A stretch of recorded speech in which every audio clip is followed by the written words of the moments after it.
Hello everyone. तो आज हम बात करेंगे करंट अफेयर में रीजनल रूरल बैंक। तो रिसेंटली यूनियन फाइनेंस मिनिस्टर के द्वारा रीजनल रूरल बैंक को अपग्रेड मतलब अपना अपग्रेड करने के लिए किसमें डिजिटल कैपेबिलिटी डिजिटल में बोला गया कि रीजनल रूरल बैंक जो होती हैं उसको अपग्रेड करना है और अपना इन्वॉल्वमेंट करना है प्रधानमंत्री मुद्रा योजना में। राइट, तो आज की जो हम बात करेंगे रीजनल रूरल बैंक के बारे में बात करेंगे और प्रधानमंत्री मुद्रा योजना जो कि बहुत इंपॉर्टेंट है, इसको आप ध्यान से पढ़ेंगे। तो सबसे पहले हम रीजनल रूरल बैंक की बात करें तो देखिए, एक आता है आपका कमर्शियल बैंक। तो कमर्शियल बैंक प्रॉफिट के लिए होता है, वो हाई रेट ऑफ इंटरेस्ट पे चार्ज करता है। तो लो रेट ऑफ इंटरेस्ट आप देख लीजिए, जहाँ पे प्रॉफिट नहीं है, एग्रीकल्चर सेक्टर इतनी प्रॉफिट नहीं है तो हाई रेट ऑफ लोन नहीं ले सकते। तो हाई रेट ऑफ लोन से बचने के लिए जो गवर्नमेंट सरकार के द्वारा लाया गया रीजनल रूरल बैंक, जो कि लो रेट ऑफ इंटरेस्ट पे प्रायोरिटी सेक्टर लेंडिंग, मतलब कि जो हाई इतना इनकम जनरेटिंग नहीं होता उनके पास इंडस्ट्रीज, उनको देगी। राइट, तो ये है। तो ये गवर्नमेंट ऑन्ड होती हैं, याद रखिएगा, और शेड्यूल्ड कमर्शियल बैंक होती हैं, गवर्नमेंट ऑन्ड होंगी। और ये रीजनल लेवल पे और सभी डिस्ट्रिक्ट में ये आपको मिल सकते हैं, ऑपरेट होते हैं रीजनल लेवल पे, सारी स्टेट में आपको ये मिल जाएंगी।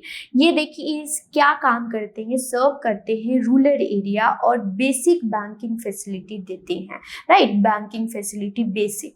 अब मान लीजिए कि गवर्नमेंट को पैसा देना है, किसी भी एग्रीकल्चर को देना है, मतलब आप इतने सारे स्कीम पूछ समझते होंगे, तो गवर्नमेंट 3,000 रुपया दे रही है, 2,000 रुपया दे रही है, तो इसके तहत ही देती हैं basic facilities. Right, basic financial related service ये करते हैं।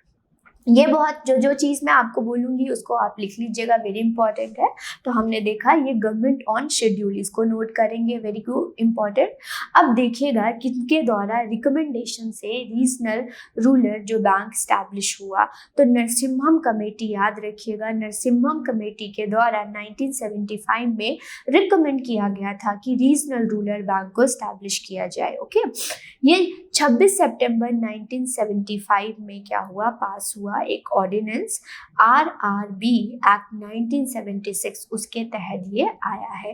पहला जो बैंक था, पहला जो था प्राथमा ग्रामीण बैंक, पहला आरआरबी है, स्टैब्लिश हुआ 2 अक्टूबर 1975 में। ओके, तो ये सारी चीजें याद रखिएगा। 1975 में रिकमेंडेशन दिया गया, एक ऑर्डिनेंस पास की गई 26 सितंबर 1975 में, और आरआरबी एक्ट 1976 के तहत ये आ गया। फर्स्ट जो बैंक था प्राथमा बैंक, इसको भी आपने नोट करना है। फिर देखते हैं फैसिलिटी, इनका फंक्शन क्या होता है, ये आपसे पूछ सकते हैं। ये बेसिक बैंकिंग फैसिलिटी देते हैं, बेसिक जो बहुत ज़रूरत होता है, नेसेसरी फंक्शंस देती हैं रूरल में, और सेमी अर्बन जो इतना डेवलप नहीं होता, अर्बन एरिया भी ऐसा होता है ना कि ज़्यादा डेवलप नहीं होता, उसमें भी ये क्या देते हैं, बैंकिंग फैसिलिटी देते हैं। अब मनरेगा आप लोगों ने सुना होगा, मनरेगा का फुल फॉर्म बताइएगा कमेंट सेक्शन में, और कौन से एक्ट के थ्रू आया, डेट बताइएगा। ओके, मनरेगा का फुल फॉर्म बताइएगा और डेट भी मुझे बताइएगा। तो मनरेगा के तहत जो गवर्नमेंट वेजेस डिस्ट्रीब्यूट करती है, डिस्पर्स करती हैं, उसके तहत बैंक ये क्या होते हैं, ये फंक्शन करते हैं। उसके बाद ये बैंक रिलेटेड फैसिलिटी से local facility, internet banking, mobile banking, debit credit card भी ये प्रोवाइड करते हैं। ऊपर से एक क्रेडिट फैसिलिटी देते हैं, लोन फैसिलिटी देते हैं, किसको, रूरल एरिया में, जैसे कि small farmer, artisan, small entrepreneur, जिनका बिजनेस बहुत कम हो, वैल्यूएशन बहुत कम हो, उनको बेसिकली ये लोन देते हैं। और ये डिपॉजिट को भी एक्सेप्ट करते हैं। अगर कल को आ जाए तो आपको लगेगा रीजनल रूरल बैंक है, वो डिपॉजिट को एक्सेप्ट नहीं, नो, ये डिपॉजिट को भी एक्सेप्ट करते हैं लोगों से। ओके, ये सारी चीजें। रेगुलेशन, किनके द्वारा रेगुलेट किया जाता है रीजनल रूरल बैंक, तो ये रेगुलेटेड, याद रखिएगा, रेगुलेटेड बाय आरबीआई, और सुपरवाइज, वर्ड रेगुलेटेड याद रखिएगा, वर्ड सुपरवाइज, अगर इसमें कोई भी एग्जामिनर गड़बड़ करता है तो आपको याद होना चाहिए, regulated by RBI and supervise by National Bank for Agriculture and Rural Bank, जो कि नबार्ड। तो नबार्ड जो आया है 1982 में आया है, आरबीआई आपको पता है 1934 के एक्ट के थ्रू आया है रीजनल, हमारा RBI reserve bank of India जो कि सेंट्रल बैंक है। ओके तो ऑनरशिप क्या होता है, वेरी वेरी इंपॉर्टेंट, यही पूछते हैं, वेरी याद रखिएगा।